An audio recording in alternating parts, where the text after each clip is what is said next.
পরিবেশ বান্ধব ও আধুনিক স্থাপত্য নকশায় নির্মিত পাবনার চলনবিলের প্রত্যন্ত জনপদের বড়াল বিদ্যানিকেতন জিতে নিয়েছে আমেরিকান ইনস্টিটিউট অফ আর্কিটেক্টস পুরস্কার। বিল এলাকার সুবিধাবঞ্চিত শিশুরা প্রাকৃতিক পরিবেশে খেলাধুলা ও সাংস্কৃতিক চর্চার পাশাপাশি আধুনিক শিক্ষা লাভ করছে এই স্কুলে। রাতুল ইসলাম সুমনের ক্যামেরায় উৎপল মির্জার রিপোর্ট।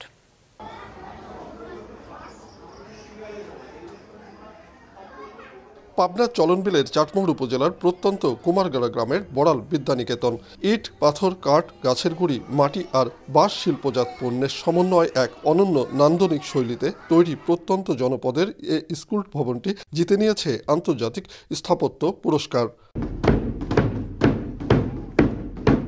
এ গ্রামের বড়াল নদী রক্ষা আন্দোলনের অন্যতম নেতা মিজানুর রহমান ও তার স্ত্রী দিল আফরোজ মিলে সমাজের পিছিয়ে পড়া শিশুদের জন্য এই স্কুলটি প্রতিষ্ঠা করেন 2019 সালে। উদ্দেশ্য ছিল গাছ-গাছালির নির্মল প্রকৃতিতে শিশুরা যেন খেলাধুলা, হাসি, আনন্দে পরিবেশ সচেতন হয়ে বেড়ে ওঠে। এই যে বড়াল আন্দোলন হয়তো একসময় আন্দোলনটা আমার থাকবে না, কিন্তু এই পরিবেশগত যে জ্ঞান এবং একাডেমিক জ্ঞান এটা যেন চলতে থাকে, এই চিন্তা থেকে কিন্তু আমরা স্কুলটা শুরু করি।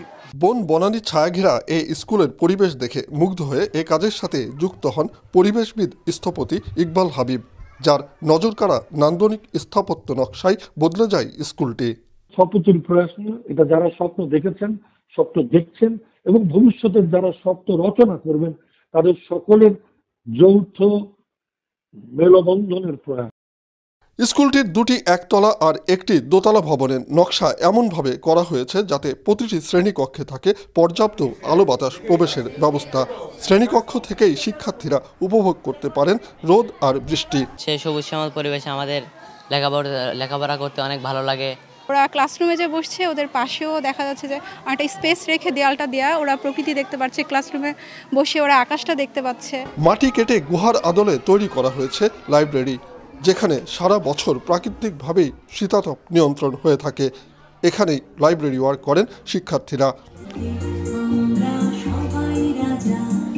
লেখাপড়ার পাশাপাশি শিশুদের দেওয়া হয় নৈতিক শিক্ষা, শেখানো হয় নাচ, গান, আবৃত্তি, ছবি আঁকা ও বিতর্ক।